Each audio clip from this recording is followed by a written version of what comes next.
Okay, welcome everyone. That was the conference jingle that you will see again, which symbolizes that we had to go from face-to-face online, but still with a good mood and good energy. So I'd like to welcome all the participants to the EADI-ISS Conference. It took 3 years to prepare this. So we're very excited that we are all together here now. We are in The Hague. We are here in the ISS building, in fact, with 20 volunteers, conference team members, as well as the ISS Rector. So that is really nice that we are here. This is the opening plenary. You can see at the bottom, when you click on participants, who is in. We have unmuted everyone, but you can at least see who is in. You can also connect to your friends. You can see who is here. In the chat at the bottom, you can click on a private message to one of your friends within the EADI-ISS networks. So, okay. Okay. You have to start again. Okay. What's the point?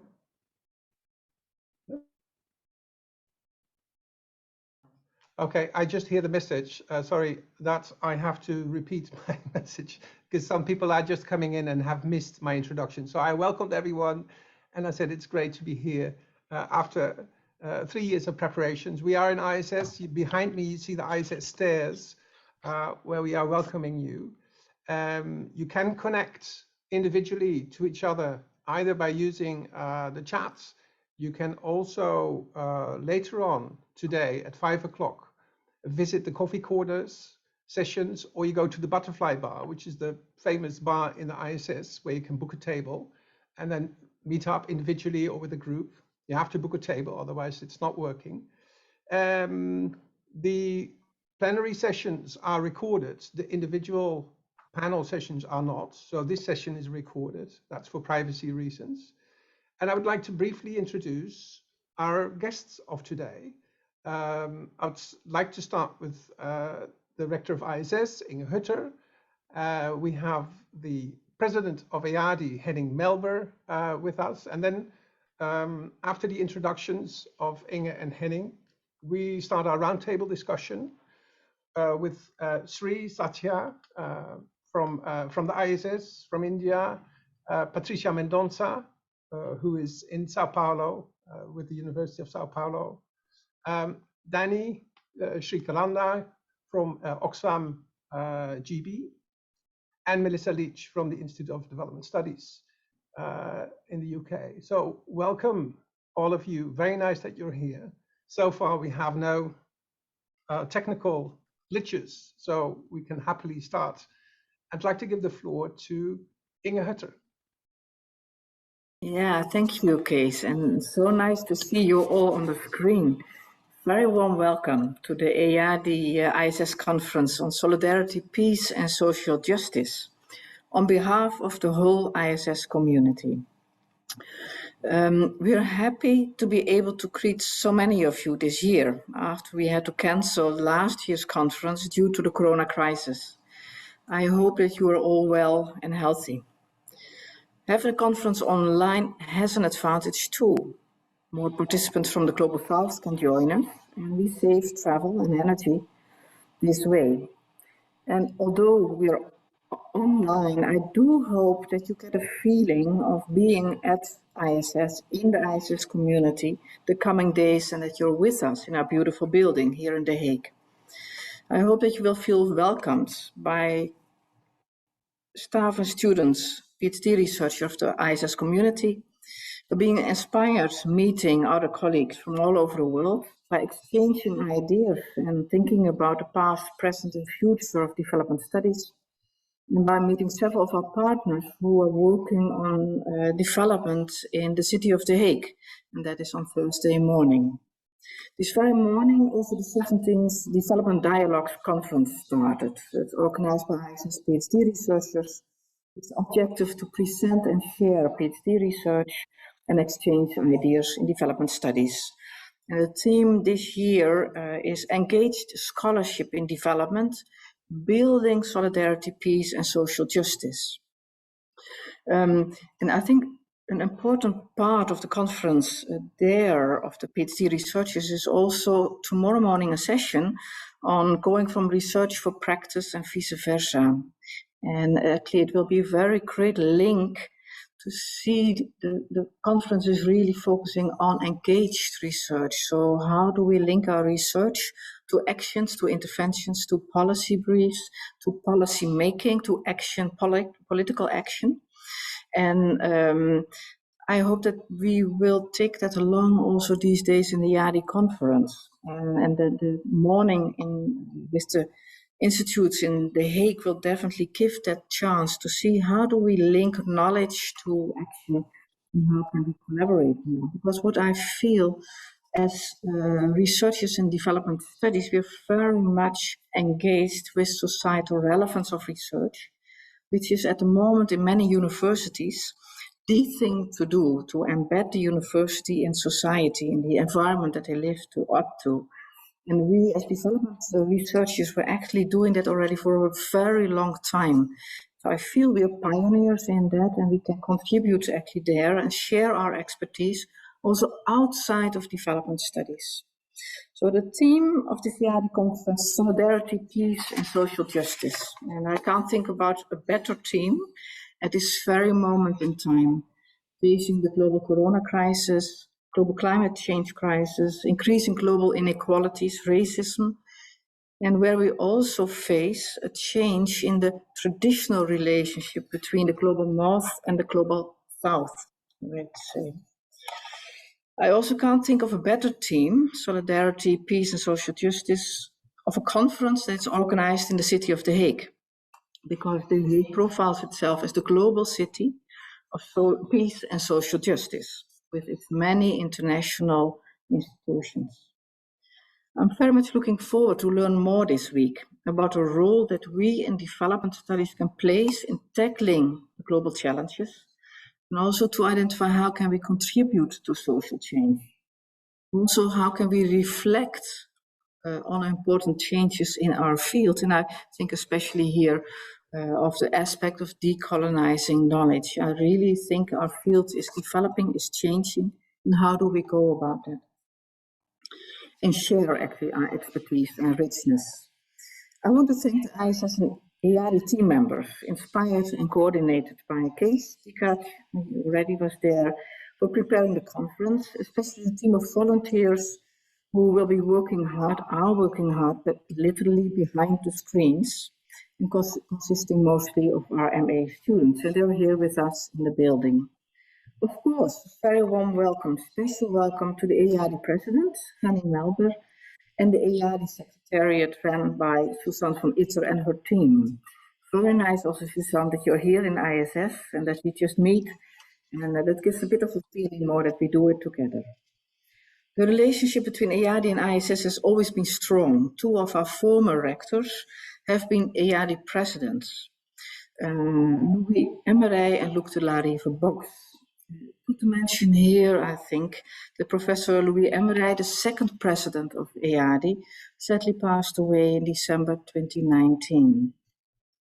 Another former rector, Leo de Haan, has been for a long time chair of the International Accreditation Council for Global Development Studies and Research of EADI, an important task, I think. And several of our academic staff members have been part of working groups or editors in the European Journal, conveners, very much working with, co-creating with EADI. So I'm looking forward actually to extend that and keep that going on. Very good relationship. I wish you all a very good conference, many nice days, lots of inspiration and food for thought, food for co-creation as well, because there will be also a lot of possibilities to meet and co-create and co-think together. Please enjoy, share, And after a couple of years, we're online. That's what happened. Okay, thank you very much. Thank you very much, Inge. Thank you for this warm welcome. I would like to give the floor now to Henning Melber. Thank you very much, Kees, and thank you very much, all bedankt, Inge. It's always a challenge if you come as a runner-up in the welcoming, because most of what you had planned to say has already been said. That's how it is. And when we discussed that this 12th General Conference should take place in collaboration with the ISS as one of our sterling partners, we could not anticipate how relevant and topical the issue will be, because that was before the pandemic kicked in. But about what else should we as scholars in development studies speak, if not about solidarity, peace, and social justice in times of this pandemic?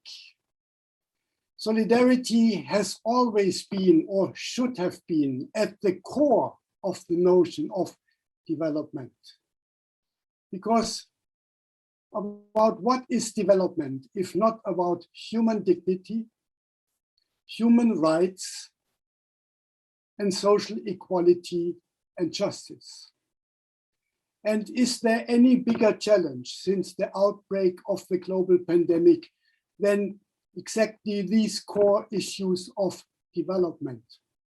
When the global north acts again selfishly and forgets about passion, compassion, and empathy, which are similar relevant core notions of development. The general lip service and reference to this global world is actually confronted with the political and social realities of today, where the North again thinks about oneself and not about global humanity. It therefore is also the best chosen topic for the panel that follows these two welcoming remarks, to discuss global solidarity and COVID-19. Having that said, we very much regret that we cannot enjoy the hospitality of the ISS in The Hague. We very much enjoyed it when discussing the preparations, and we had hoped when postponing the conference for a year that we could go to The Hague again and get pampered by the ISS and the general people in The Hague. Such an open-minded town with a lot of global institutions who do more than paying lip service. Let's hope we find other opportunities, and let's not forget about the windows of opportunity created by being online. While I wish a good day to all of you, it means good morning to some of you and good evening to others of you. And these summaries have already been presented in a blog I recommend you to read if you haven't taken note of it, by the preparatory group on how online conferences can contribute to social justice, lessons from organizing the EADI-ISS Conference 2021. We have a record number of participants of more than 700 from all parts of the world. Thanks to having it online, EADI is more global than ever before. And many of you who would not have been able to travel to The Hague, even if there wouldn't have been a pandemic, can participate in the exchange with other scholars in all parts of this world. There are 90 panels in 8 parallel sessions, another record. And I hope you all make the best use of these opportunities to come closer together as those scholars committed not only to studying development, but to promoting development. Taking a stand, value-oriented, because what is development else than solidarity, empathy, and engagement for human rights and equality? In conclusion, I would have to repeat Inge when it comes to thanking the two teams of ISS and EADI in preparing for almost 3 years now this conference. Inge, thanks to you for offering us this splendid collaboration. And thanks to your team headed by Kees Pickard and supported by Vimuri Sushruta and many other colleagues at the ISS, who for months, if not already years, discussed how best to turn the idea into a come together of 4 exciting days. And thanks to Susanne von Itter and Basile Boulay and Christiane Kliemann, but also Jürgen Wiemann on the side of EADI in being hopefully the counterpart you expected when you agreed that we do this jointly. And I hope that all of you participating are enjoying and benefiting from 4 exciting and inspiring days, which might have the best kickoff by the panel debate that follows. Thank you all and welcome. Thank you very much, Henning. Thank you for your encouraging words. And indeed, we're breaking records. And I've never seen everyone's sort of living room, study room, or office at the same time. So great, and great you all have your cameras on as much as possible. So we move on to the roundtable. We have 4 panelists that I introduced you at the beginning, but some of you came in later, so I will quickly do this again. We have actually a very nice panel. We have Sri Satya from India, who is a colleague here at ISS, Patricia Mendonça from Sao Paulo, Brazil, from the University of Sao Paulo. We have Dani Srikandaraya from Oxfam GB. Thanks very much, Dani, also for taking time. I know how busy you are. And Melissa Leach, the director of ISS's sister institute in the UK, the Institute of Development Studies. So welcome, the 4 of us. I would like now to maybe ask all the others to turn off their cameras so we can concentrate better, and that only the 4 sort of are there. Later on, you can come back. And I would like to start with sort of the theme of the day, which the question is how the COVID pandemic actually has affected global solidarity, and also the other way around, how is the practice of solidarity, which is the core theme of the conference, as Henning already outlined, how has that changed our perspectives on global transformations? So Rohini Panda, in her Dudley Sears lecture of last Thursday, which was a pre-conference activity, already pointed out 2 main impacts from the COVID pandemic: an increase on the one hand on global poverty, and on the other hand, an increase of democratic backsliding, as she had called it, which is largely called by inequality in middle income countries. India, Brazil have been amongst the countries hardest hit by the pandemic. India has almost 400,000 COVID sort of victims. Brazil, more than 500,000. And so let's sort of start with that situation. So Sri, maybe I can start with you on India. Can you explain why India was actually so vulnerable to the virus, and what type of bottom-up responses have you witnessed? Hello. First of all, I would like to thank the EADI conference organizers for giving me this opportunity to be part of this plenary. Talking about COVID and what happened in the past few months or a year or more than that in India is like this is when decades happened. Like it's how the idea of life, mostly, especially for middle class and working class people, it's been a big struggle to survive almost, and the number of deaths and the number of people we lost. So it's been a big, we sacrificed a lot of people, a lot of lives, mostly I would say just like in many other countries, mostly from marginalized sections or older people or Dalits or migrants. So this is a huge number of people who have lost their lives in the past many months in India. And why and how this is, in the short period of time, let me just say that within India, then we have very different stories, as you can imagine. So I have, I could think of a story from Kerala, where, which is a state which I belong to, a story where you could have a state which is more proactive. We had community kitchens to free vaccines, to reaching out to people, a different kind of an experiment with, at least in the first phase of the COVID wave, it was really doing well. To a different state in which we have actually in the north, we have Delhi or Uttar Pradesh, where people were struggling to bury the dead bodies of people, and you have dead bodies floating in the rivers, and system failing. But it's important to maybe look a little, the story behind, like where India was in terms of we were in a state, in a country where we had a democracy already at risk.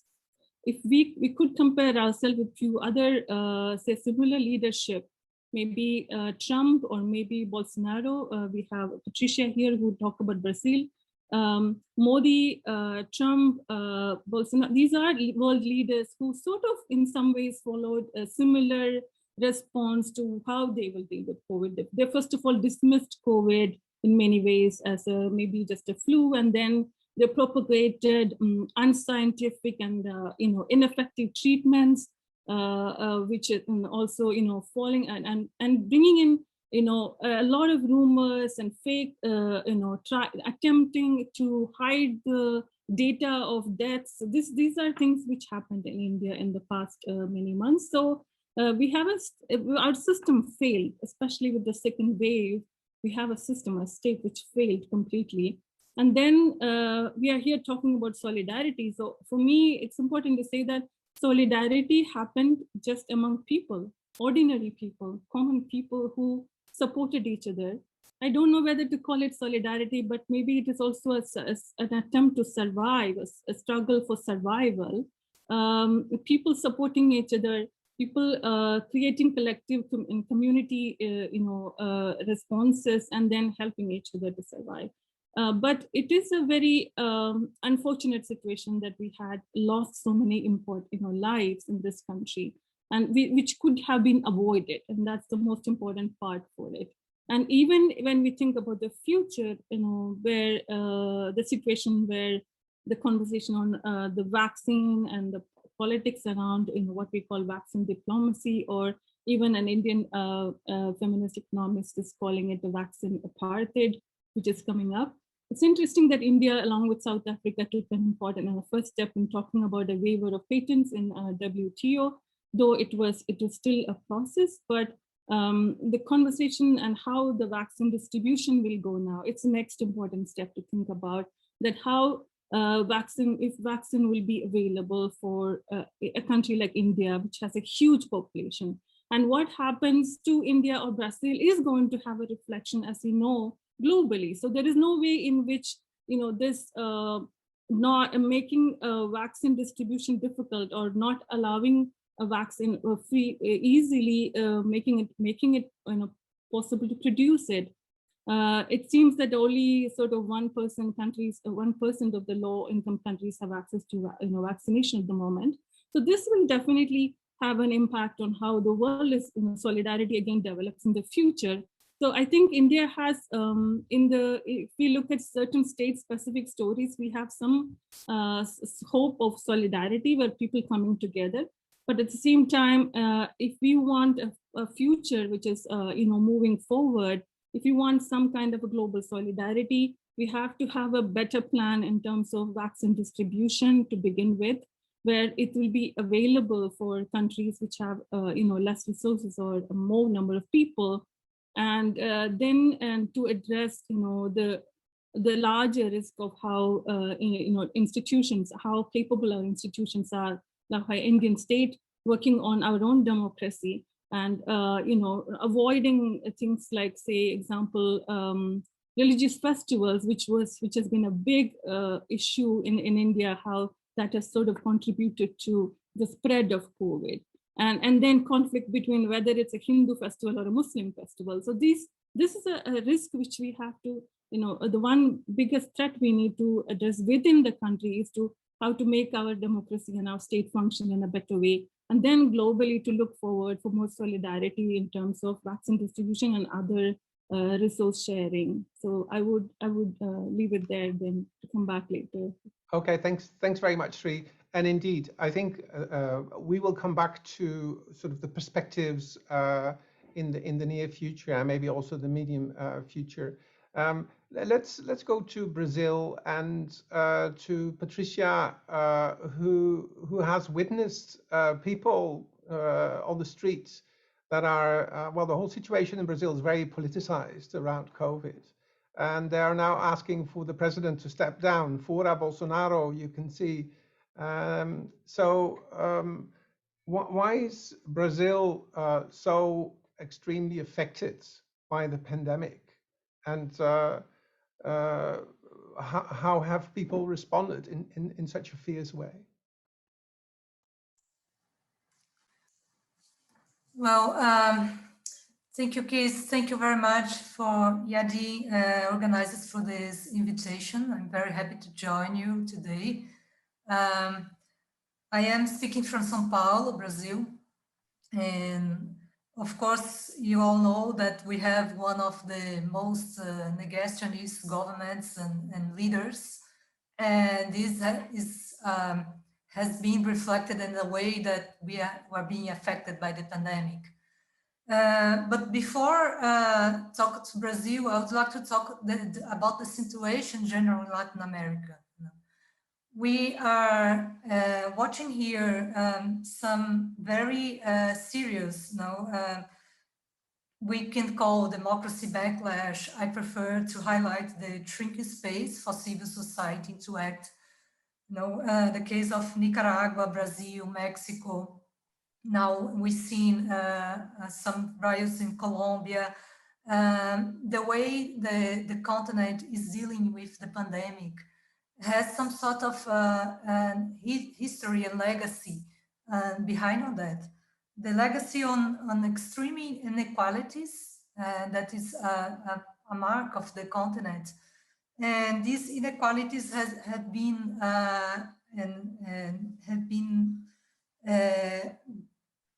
are like it's rising now in the continent, because the continent is very informal economy is very dependent on the formal economy, and these people are the most affected by the pandemic and the economic effects of that. We see rising inequality on access to health, of course, but education. In Brazil, we stayed a year and a half now, almost a year and a half, without kids in the school. That is, I don't know. We are planning to get back next semester in August, but I don't know how these kids are going to be back in school. Because it's a lot of time away from school. And it contributed also to the food security situation. Actually, in Brazil, we estimated that about half of the population is under a situation of food insecurity, and access to school. It also means access for meals. We see rising inequalities also in terms of gender. Women are suffering more because they have the harder to be on their homes and also work, and also they're suffering from more domestic violence.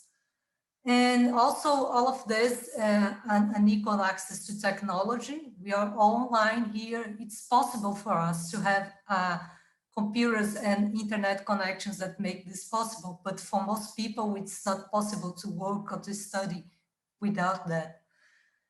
And of course, in Brazil, we have negationist government. Recently, well, people are going to the streets again because the negationists is being summoned to scandals of corruptions related to negotiate vaccines and medical supplies to fight the pandemic. And so I think people now is rising against that. But for the other hand, we also see solidarity happening. We are exploring this more in a paper we are going to present in a session on Thursday. The session is Civil Society Initiatives Promoting Solidarity in Constrained Settings. We are looking to urban peripheries here, mostly in São Paulo and the other cities in Brazil. And what we are seeing is people connecting to each other, helping each other, without expecting anything from the government, which is very bad. But they are innovating in many things. So we also had a record of philanthropic donations and individual donations in Brazil last year. And this also happened to affect this mobilization in urban peripheries. They are creating solutions to,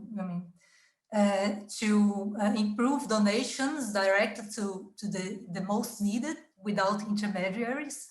They are they are promoting communication and knowledge productions from them. They find ways to spread news, to fight fake news, which is a very big problem also here in Brazil.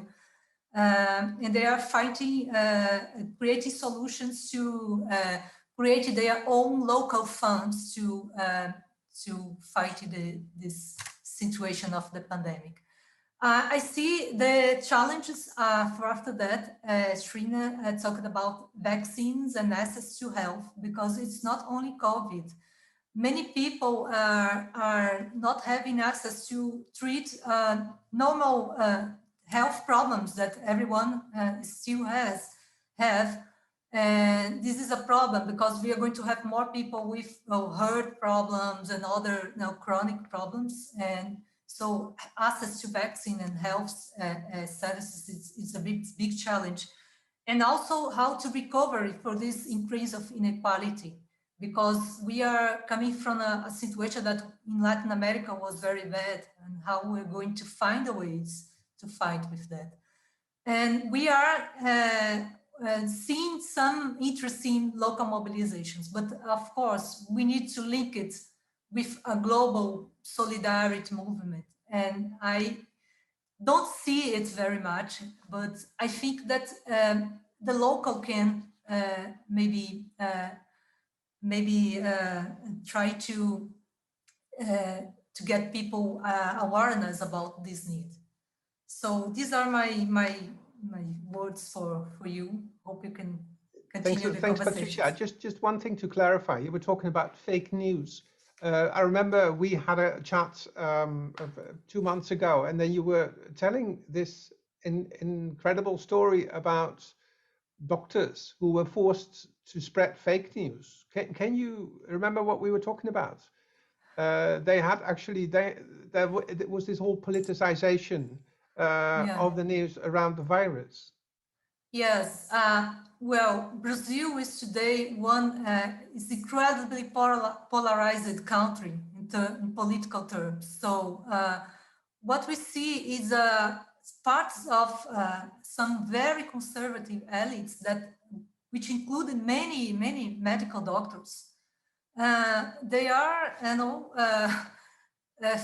flooded with these polarizations, and the authority that regulate medical doctor practices they are not fighting this fake news. They are saying, okay, the government is promoting a treatment that is not has no base on scientific knowledge, and saying that some medicines can help to prevent you from getting COVID, but it's not true.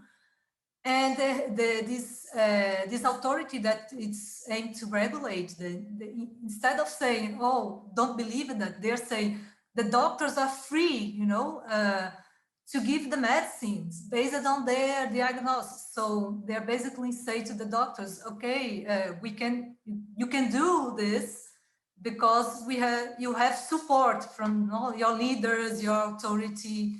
And it's very surprised that so many medical doctors are having this kind of practice here.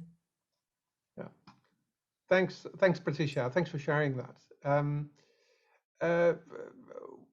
Let's go to Danny. Danny, we invited you also to sort of talk about the international response, and of course that's a very big one. But what have we seen here? Because there is so much experience with all kinds of pandemics that we have seen in the recent past, Zika, Ebola, cholera, but we don't really saw a coordinated international response.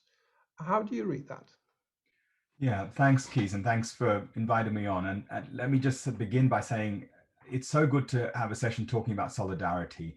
It's been long one of my favorite words in our sort of development lexicon, and it just feels more timely as a result of this pandemic to be starting with the notion of solidarity. And, one observation is that, so many of us in the development world have spent so much of our time trying to sort of dismantle the othering that lies beneath the development system, right? The very development system creates this notion of a global north or a world of donors who need to support people over there who live very different but worse lives. And many of us have tried to spend decades saying, well, actually, we're all in this together. We have common threats and challenges, and we are one humanity, and we need to build on that solidarity. And in some ways, this pandemic, and yet, yes, there have been other pandemics, but I don't think, certainly for those, for people alive today, there's been nothing in our collective history that has come close to making us feel like we are in this together. And, I think it's the point Sri was making very, very well earlier, that, in order to have solidarity, you have to have some sense of community or proximity, some sense of familiarity and, vested interest, if you will, not in a pejorative sense, in each other's lives.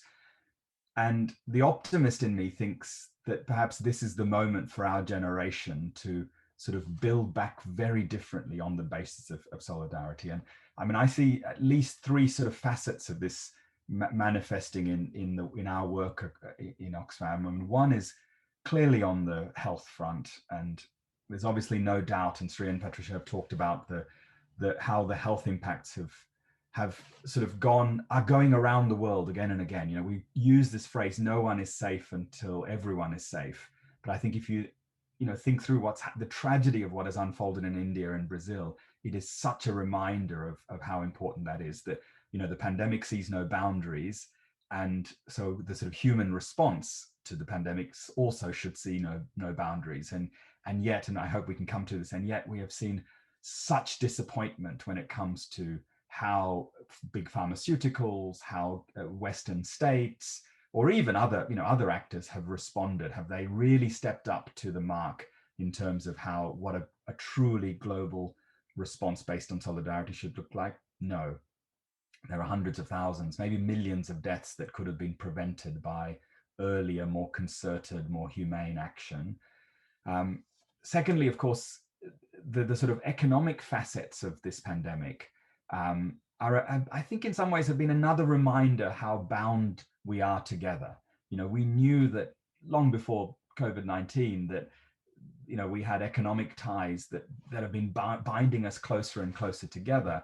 But, the moment Western consumers stopped going to shops, it had direct, immediate impacts on supply chains around the world. And, if you're a garment worker in Cambodia or Bangladesh, your contracts, your employment was almost cancelled, and your employer was just not being paid by extractive firms halfway around the world, who relied entirely on your labor to generate their profits and super profits, but at a time of economic distress, showed little solidarity. But here too, I think there's some room for optimism. Some of you may have seen that Unilever, for example, just a few months ago, made a really important promise. They said they would pay a living wage, a real living wage, to every worker in their global first order supply chain, not just within Unilever, but in their supply chain. And you start to see what a sort of global economic system based on solidarity, on sort of universal social protection might look like. And thirdly, you mentioned it, Keys, around the sort of digital disruption. I think, yes, we've all adapted and are learning about how to sort of connect with each other in this digital world. And it's, while it's really true that we have huge digital divides across humanity still, perhaps there's also some potential here that these digital connections are bringing us more closer together than we might have imagined even a year and a half ago. And perhaps therein also lies the seeds of some new sort of manifestations of solidarity, or the ability to generate outcomes based on solidarity. So wherever you look, there's sort of really worrying signs, whether that's on the health impacts, on the economic impacts, or the sort of digital, having to live digital lives. But on the other hand, I think there are, for those of us who are interested in global social justice, the sort of seeds of something really transformative that could look very different in years to come. And I do think historians will look back at this era of humanity and judge us by whether we've sort of grabbed the opportunity to do things radically differently. And this can't be a moment for a bit of incremental change here or there. And so I do think that solidarity has got to be the heart of it. And I also, just to close, say, I love the word, because I've discovered this fantastic tune that was generated by a French DJ that brings together Youssou N'Dour and a whole bunch of other cool acts. I'll put the link in the chat. It won't replace your fantastic jingle that you played at the start, but hopefully it'll inspire people to think about solidarity more. Thanks, Keys. Great. Thanks, Danny. Yeah, please put it in the chat. And anyone else also in the current meeting, please, if you have particular questions, raise them in the chat. Melissa, many of us have read your World Development article recently on COVID and its implications. You've done research, and if I may quote you from the article, you've concluded that COVID-19 has exposed the fragility of the current globalized capitalist economy, with its reliance on transcontinental financial transactions, just-in-time production, and long carbon-consuming international supply chains. But then you go on and become actually more optimistic by saying, but we also seen that communities have come together to plug gaps in the system and help those in need, along the lines that Danny was also highlighting, and Patricia and Sri as well, and help those in need with civil society groups sometimes working together with support of state actors. So is there actually reason for optimism in terms of rising solidarity? Well, thank you, Keith, and thank you to the other panelists. I mean, some great discussion here. I wanted to step back a little bit and reflect, because that article was actually written a year ago. And at that time, and loving the term solidarity, as Danny just put it, we did suggest that the crisis could be an opportunity for some real transformations towards visions and practices of global solidarity. And it was the points that other people have been making. We're all in this together, the virus affecting everyone everywhere. I think we felt particularly that it could trigger the vital final death knell to these awful North-South divisions, which have so long pervaded development thinking and practice, and actually enable this more universal, decolonized view of development as progressive change for everyone everywhere, finally to take hold. Could it? That was the ambition. I also just wanted to note, because this was a research-based piece, that we talked about the way in which COVID, like previous epidemics, but now more so because it is this big one, is a zoonosis, and that it might drive home finally some of the ecological fragilities created by our industrialized systems on a pressurized planet, and help catalyze transformations to greater solidarity between human and non-human natures, which I think we vitally need. And I think we also saw at that time, with the WHO revitalizing its new health emergencies program, the international health regulations, that maybe we were seeing a rebirth and strengthening of institutional multilateralism. And yet, a year on, I find myself reflecting on the fact that we're neither post-pandemic, as the title of that article laid out, nor at all have these visions of global solidarity materialized. On the contrary, in many ways, and as colleagues here have pointed out, instead of people-to-people sharing, we've seen COVID revealing and amplifying differences and inequalities across place, across race, across gender, class, their intersectionalities. Some people have thrived, others have faced worsening health and other intersecting precarities. We've seen COVID exposing these long-term forms of structural violence, cracks in the systems we all depend on, while actually doing rather little to mend them. We've seen it giving rein to authoritarian politics and backlashes from the UK to Uganda, Brazil, India, as we've heard. And instead of human nature's solidarities, I think we're seeing a whole spate of new climate and biodiversity deals, which are emphasizing national market-based targets and mechanisms. We're seeing this in the lead up to COP26, which are actually exporting responsibility for restoring ecosystems or offsetting the depredations of the market to others, often undermining local and indigenous solidarities with nature. And then, of course, as Danny's pointed out, in the global arena, we're not seeing global political economic solidarity. We're actually seeing sharpening divisions. This is really clear in the vaccine apartheid emerging as rich and powerful countries have sought to corner the market. And this and other things almost lead the spectre of perhaps an even more divided world between the vaccinated and mobile and the unvaccinated and entrapped. And I think that's a really frightening prospect. I think we also have to realize that COVID political economy, as one might call it, from vaccines to things like the procurement of PPP, or indeed the massive profits to some businesses who've benefited from lockdowns, actually reveals the persistence, maybe even the strengthening of what Guy Standing recently in a recent commentary called the virulent global solidarity of the rentiers, the plutocracy, and globalized finance. This is also global solidarity. It's a pretty regressive kind. And unfortunately, it's a kind of global financial solidarity in which many of our long embedded development models have been unfortunately enmeshed: market liberalization, globalization, carbon intensive industries, and more. So, am I now feeling more pessimistic? In a way, I am. In a way, I think we have to be wary, and perhaps this is the case, that a la Naomi Klein's shock doctrine, the pandemic has seen crisis capitalism at work.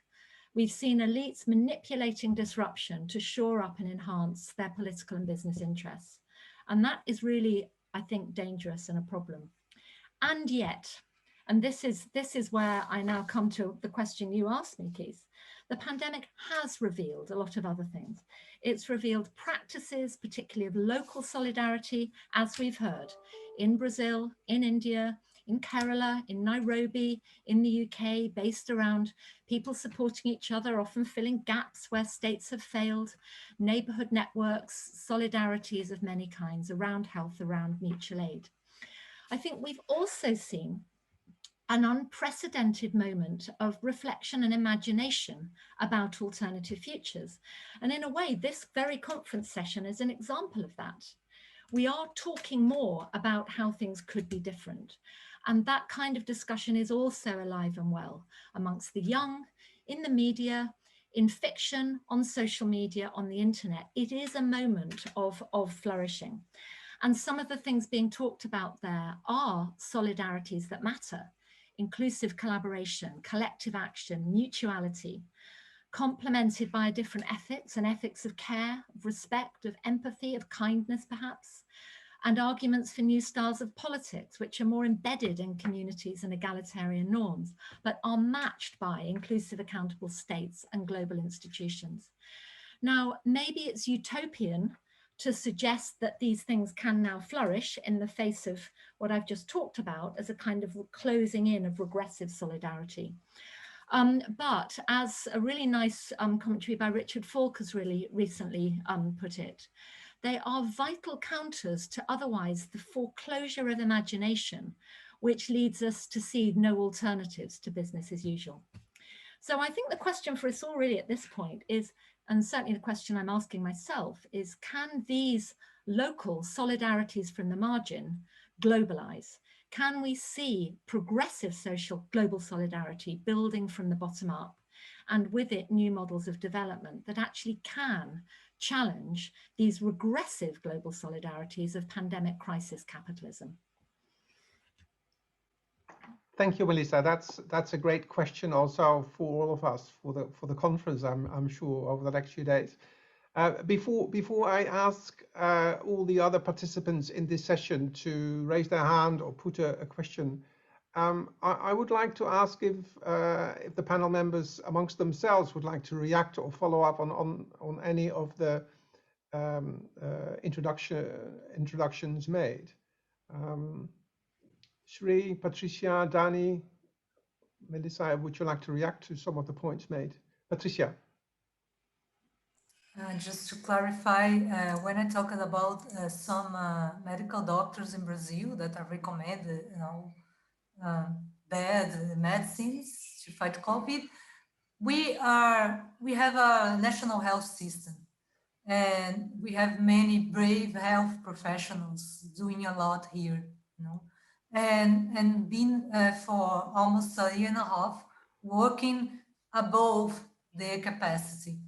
And we didn't use our community health agents that we have that have access to grassroots community villages to make preventions. Unfortunately, we didn't use it in the good way, the health research we had, because of polarization, negationism, and fake news. Just to complement that. Can I just come back, Keith, please? Oh, sorry, Sri, go ahead. Yeah, I just quickly wanted to kind of add that some of the ideas about when we talked about the global South-North difference, that's something I think has been new, and interesting ways of looking at what is a developed, progressed country or a society. And I think when the U.S. if you remember the earlier times when in the U.S. people were running around for hoarding sanitizers and toilet papers, in Kerala, people were making masks and distributing and creating collective community kitchens. And I remember the earlier months when some of the foreigners who had who had reached Kerala as tourists, and the US was literally falling apart with COVID cases, and had asked for a visa extension to the government, wanting to say that we are safer in Kerala, we don't want to go back to US. And I remember all the dramas which brown people or black people have to go through when they ask for a visa extension if you are going to the global north, or in the US or UK or other countries. I think so there have been some very interesting lessons there to think about, and also Dharavi, for example, in Mumbai.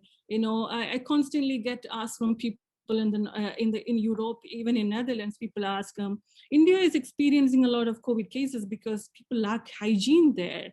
It's very crowded.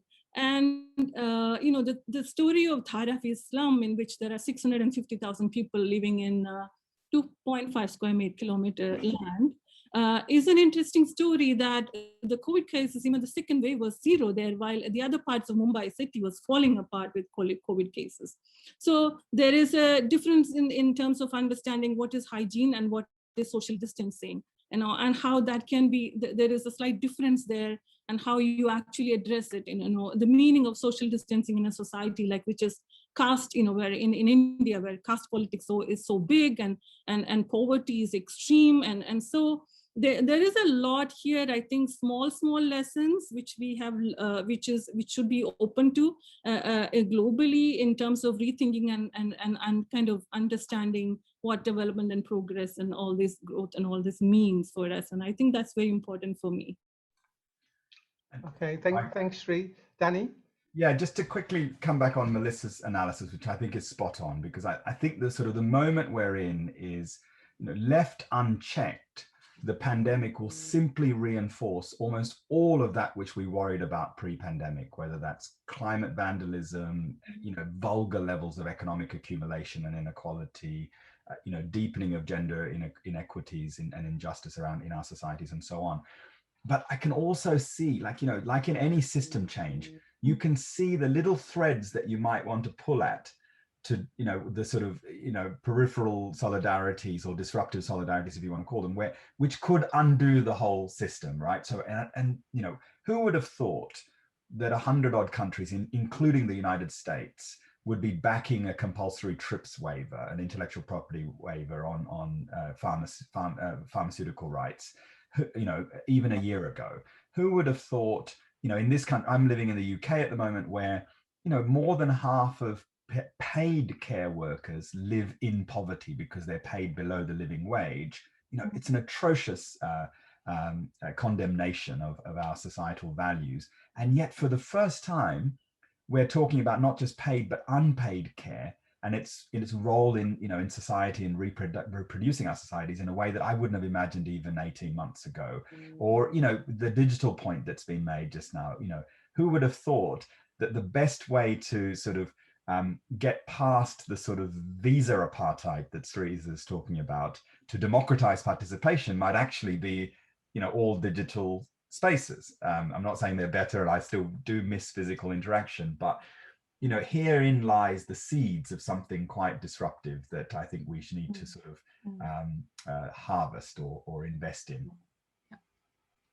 Okay, thanks, Danny. Melissa, and there is also a question for you in the chat. Can you please also comment on the gendered dimension of the pandemic?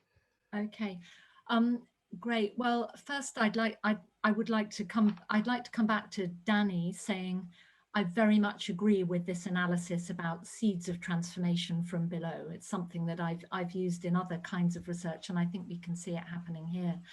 I think there is also in terms of this kind of universal development, deconstructing some of those old, deeply embedded colonial divides. There's something actually really significant about the fact that the UK and Europe and then the US actually early on in the pandemic did so much worse than other parts of the world, including, as has pointed out, around India. Because the old narrative, even about epidemics, was always these nasty viruses come out of Africa, out of Asia, and affect the rest of the world. And they were also about failures and victimization in other countries.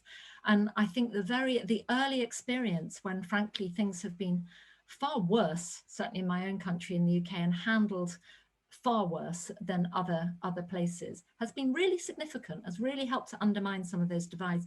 And actually we're talking now in the UK in a lexicon that used to belong to kind of talk about developing countries. So humanitarian response is something now that's alive and well on the streets in Britain and in government. So I think that is actually really, really significant. And I do think we're poised at a moment where things could go in multiple directions. So there's a question made reference to an ethics of care, a little bit more about the gender dimensions of the pandemic and more specifically the care crisis. Yeah, I think the pandemic has revealed a care crisis at multiple levels, a care crisis in homes and a care crisis particularly of gender. And the gendered impacts, both of the disease, but more particularly of the effects of lockdown and restrictions on movement, have been enormous. They've restricted women's income earning opportunities. They've been deeply unequal in terms of who's borne the brunt of care work. and indeed have pushed up rates of things like domestic violence when the autonomy and the capabilities of women in difficult relationships has been really hampered. I mean, and also the majority of informal workers who've suffered most from some of the livelihood restrictions, many of them have been women. So all sorts of impacts, but I think they have also drawn attention to some of those issues and public attention in a way that hasn't happened before. And I think some of the most important local solidarities we've seen emerging have also had women's perspectives and intersectional gender perspectives at their heart. So I think, again, this is another area where there are seeds of possible transformation from below, which could get care taken more seriously and could lead to a shaking up of some of those more fundamental gender structures which have been at the heart of some of those older, more problematic models. Thanks, Melissa. Sri, I see there is a question on India, a specific question in the chat. And before I give you the floor, and that's particularly about Market, who who asks how to counter the division sown by different actors in India, scapegoating communities' distrust regarding vaccine. But before you answer, I would like to give the floor to Lata, who has raised her hand. Please, Lata. Yes, hi, thank you. Hopefully you can hear me. First to say thank you to all the panelists. That's been a really rich discussion. I think quite a few of the panelists have sort of alluded to this, but I wanted to push a little bit more on this question of transformative change, because I think one of the challenges that we face as a development studies community, if you like, is that we're very good at the language of transformation, but we're less clear about what we're transforming into. And I think part of that challenge is tied up with the pervasiveness of the North-South divide in our discourse. So I wonder if I have sort of two short questions on that then. The first is, what is the transformative change that we seek? And I'm not saying that's universal, but whether the COVID pandemic has made that clearer. So Melissa, you talked about, you know, the power of big finance, and we've talked about the ways in which the global North actually hasn't met the challenge of this pandemic in a way that quite a lot of the global South has. But within development studies, we still think about transformative change in relation to the global South. So what sorts of transformation, so this is to any panelist really, what sorts of transformation are we seeking concretely? And then is part of that thinking about the language of development as something that matters to all of us? Because I think quite a lot of the changes that we want to seek are in fact things that the global North has to do. Quite a lot of that transformation is about us in the global North. And I think this pandemic has highlighted that really well. So I'll leave that open to the panel. And thank you very much again for all your contributions. I enjoyed it very much. Okay, thank you, Lata. Andy, you had your hand up quite some time, so I'll give you the floor.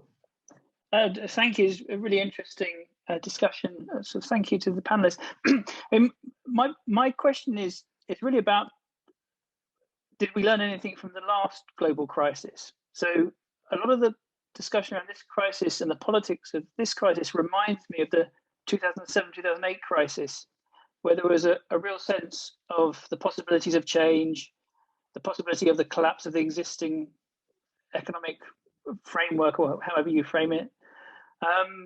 And so I suppose there's two questions. One is, you know, that crisis didn't really lead to much change at all, as far as I can see, although I might be wrong. Did we learn, is there anything to draw from that crisis, or is that just a totally different global crisis? I suppose on reflection, what went wrong there in terms of voices of solidarity, in terms of more sort of structural change? Thank you. Okay, thank you, Andy. Mansoray, can you keep it short? But I would like to give you the floor, Mansoray, if you are able to unmute yourself. Yeah. Thank you to give me the opportunity. I would like to add the name of Iran along with the countries like India and Brazil in Iran, the corona crisis, along with the crisis of sanction and the economic corruption, has led to rise number of deaths, increase the level of domestic violence, and impoverish the people. In fact, my concern and my question is that why the discourse of solidarity that in the beginning of the pandemic was a solid and serious discourse, and even promised by some thinkers like Harari, has been gradually disappearing and not as highlight as the beginning, and became as a self-preserving. In fact, the tendency toward nationalism instead of global solidarity, we are witness of this in the country of Southern. And what we can highlight at this discourse again as in the beginning of the pandemic. Thank you, Mansoureh. Andrew, can you? Okay, hi. I can. Hi. Yeah. Yes. Thank you so much for that. For those presentations. I want to say that I really am a fan of the idea of solidarity, but again, like the previous speaker and like some of what others have said, there's some stuff coming up that's difficult. I think most of all, it's around trust. If you don't have trust, how can you have solidarity? And there are all kinds of ways in which, if you look at the Black Lives Matter protest, if you look at the kind of, look at the history of sort of how a lot of countries in the South have reacted to the global environmental negotiations around climate change, for instance, there is a lot of distrust there. There's a lot of, claiming solidarity as a kind of vision for all of us to kind of come under. And if it's kind of led by, the same kind of, if it's characterized by the kind of development, whatever apparatus that we have now, which still is characterized by a certain level of asymmetry, even, and I don't doubt the good intentions, and I'd really love to hear, Danny's take on it and to give us that optimism. That was lovely, and to hear that from Melissa, even in spite of her very articulate skepticism.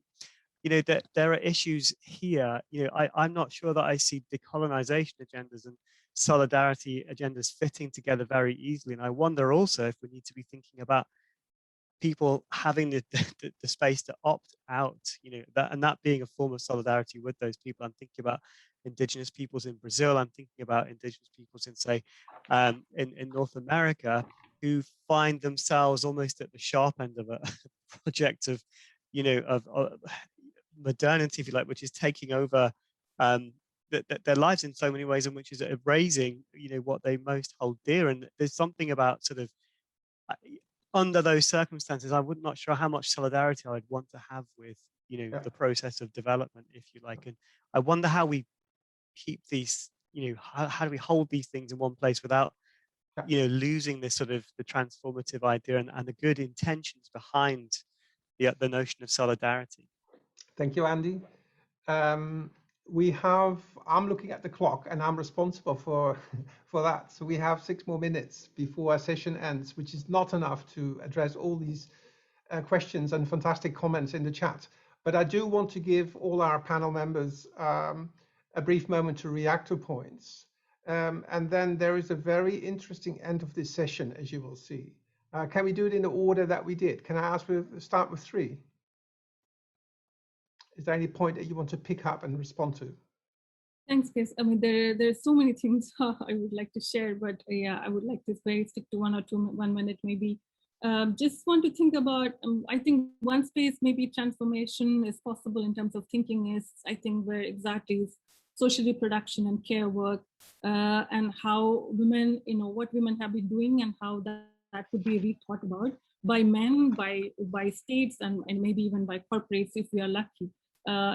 So one way I think we have seen when we talk about local communities and connecting that to development and how they responded to pandemic is that to think how this has been really about collective community care versus individualism, whether we look at the West or the East, and how different countries and within states, communities responded to the pandemic. So in order to reflect how that could change a broader picture, I think we maybe still the local communities in different parts of the world are doing what they could do, and they are already in solidarity and trying to address issues which are related by the pandemic. But maybe it's still, again, the same question of looking at powerful states and powerful corporations and corporations which want to make money out of a disaster and exploit the situation. And then also, where human lives would be still a bit more valuable, whether it's Iran or Cuba or Venezuela, or where sanctions would be killing millions of people. Sanctions are always about killing people, not the state. It's never can be revenge on elites or the government, for those who are running the government. So giving some value to people's lives in different parts of the world would be one way to a step forward towards transformation. And that, I think that's a most valuable point here. Thanks very much, Sri. And indeed, it is important to look for the prospects and the perspectives. Patricia? Okay, yeah, again, so many points. I'll try to, I shared some of the skepticism from Melissa about solidarity, and I would like to share the skepticism with the point of Ailton Krenak, which is an indigenous leader in Brazil and philosopher. He has a book, Ideas to Postpone the End of the World. And he has a very good, interesting point about, well, how can this bad situations, now climate emergence and pandemic, which are, I think, are very related to each other in terms of how can we globally think about, more collective ways of acting again. But we have to be realistic about how bad we are, and he says that we are falling in a hole, and we don't realize, and we can only build again. I think it's the discussion about solidarity, and I agree with Andrew that solidarity has a lot to do with trust, which currently is very lacking in this polarized and fake news world. But the point about building new solidarities, I think globally it's about look what's happening locally, but look realistic about my privileged or unprivileged position, and look at realistic and how bad it is. And from that point, think about. I think the idea of I like the idea, the word utopias. Now, how to build new utopias out of that? Because thinking about how the North can help the South, how can the South give ideas to the North, and we need new ideas, new utopias, to try to get out of this bad cycle we are in. Thank you, Patricia. Another sort of task for the conference sort of to talk about in the next few days. Danny? There's a couple of questions on vaccine. I think Su-Ming makes a really important point that in some ways we've got the worst of all worlds, because the rules that should have supported much quicker vaccine access were already there. They were just never enforced or supported by the big players. And so that, we had the situation frustratingly for decades where the West has been playing lip service to questions of equity. Someone asked about a campaign. Oxfam's proud to be part of something called the People's Vaccine Alliance, and I'll put the link in the text. And that is, I hope, the start of a much broader movement of actors trying to promote vaccine equity.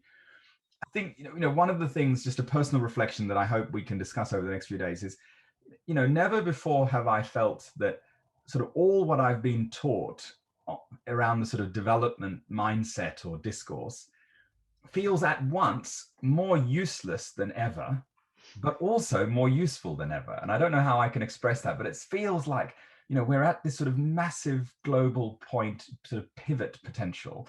And, the little levers that we often think about in the sort of development industry just feel so minute. But on the other hand, the sorts of things we care deeply about and have worked so hard about are more timely than ever before. And that's one of the reasons I come back to this notion of solidarity, because for me, it's been a personal motivation. And just to conclude on Lata's fantastic question, if I had a wish list of, in 10, 20 years time, what are the sort of big ticket items I would like to see in the world as a result of this, convulsion of the pandemic? that list would include things like a fundamental commitment to social protection for every human being, something that those of us who've worked on the right to development or social and economic rights have for decades complained about, that again, we've got these universal rights written into all sorts of texts, but never has anyone paid real attention to what every human being needs to have to be able to lead a dignified life. Another might include a fundamental rethink on how we frame growth and development, and really bring together this moment of learning around the climate crisis in particular, and reframe all of those measures that we've used and abused in recent decades. And same around the sort of question of mobility, how frustrating that we've had, what moves across the planet. Apparently we're comfortable with goods and services moving. We celebrate capital moving. We now have to face the reality of viruses moving, but we don't confront other fundamental, blockages to human mobility.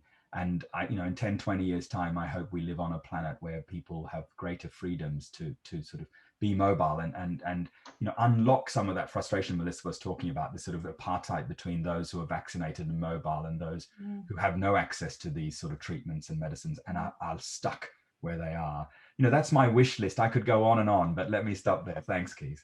Yeah, thanks, Danny. Optimistic prospects, or at least sort of wishes. Thanks very much, Melissa. Yeah. We're almost sort of reaching the end, so yeah. No, I'll be quick. I mean, I think my frustration almost with where we are now is that some of these points and this great discussion and things that are coming up in the chat about the need to think about development, or to rethink development as progressive change for everyone everywhere, around rights that are rights and freedoms that are universal but realized in different ways, and development studies as something that applies to everybody everywhere and needs to embrace a real diversity of knowledge and voice and perspectives from right across the globe, are things that many of us have been on about for a really long time, actually. And it was there in the Sustainable Development Goals, which are universal commitments by all countries and people. And I think I, along with others, have been frustrated by the fact that those things have not really taken hold. They haven't really dismantled this historic apparatus of development being led by market models and pervaded by North-South distinctions. And maybe, just maybe, COVID was the opportunity to bring this home finally. And I'm still hopeful that it might. But I'm also increasingly worried that we might be seeing the opposite happen. So please, let's keep the hopeful alternatives alive. Let's keep power and politics at the heart of what we do. And let's continue to see a space like this conference as a place where we fundamentally go on with and really try and bring home and spread a rethinking that is frankly extremely overdue. Thank you. Well, Melissa, these are very nice, actually, sort of summing up words that I could not sort of repeat. I want to thank Sri and Melissa and Patricia and Danny for some great contributions, and especially sort of some questions that you're putting on the table. And I'm sure they're coming back in the next 4 days. In fact, the next round of panel sessions is starting in 10 minutes. And a few people had to pull out to go there.